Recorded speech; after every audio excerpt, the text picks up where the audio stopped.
अस्सलाम वालेकुम प्यारे नाज़रीन, उम्मीद करता हूँ कि अब सब खैरियत से होंगे। नए वीडियो के साथ आपकी खिदमत में हाजिर हैं। चलते हैं वीडियो की तफसीलात की जानिब। जी हाँ नाज़रीन, आज मैं आपके साथ एक अजीब व गरीब वाक़या पेश करने लगा हूँ। जी हाँ नाज़रीन, आपको बताते चलें कि फ़ीफ़ा वर्ल्ड कप ग्राउंड में मौजूद कतर में एक मासूर बच्चे ने कुरान पाक की तिलावत की और सारे शौकीन को हैरान कर दिया। जी हाँ नाज़रीन, आपको बताते चलें कि ये एक बहुत ही खुश आइन बात है कि मुस्लिम कंट्री यानी कतर में मौजूद एक मासूर बच्चे ने तमाम दुनिया को ये पैगाम दे दिया कि सिर्फ अल्लाह ताला की इबादत करनी चाहिए और सारी दुनिया के वही मालिक हैं। या नाजरीन, आपको बताते चलें कि रिक्कत अमेज़ मनाज़र देखे गए और सारे शौकीन हैरान हो गए।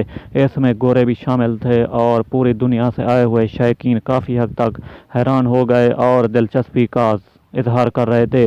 या नाजरीन, आपको बताते चलें कि इस मुकाबले में फ़ीफ़ा वर्ल्ड कप की बड़ी बड़ी टीमें खेल रही हैं और सऊदी अरब ने अर्जेंटीना को शिकस्त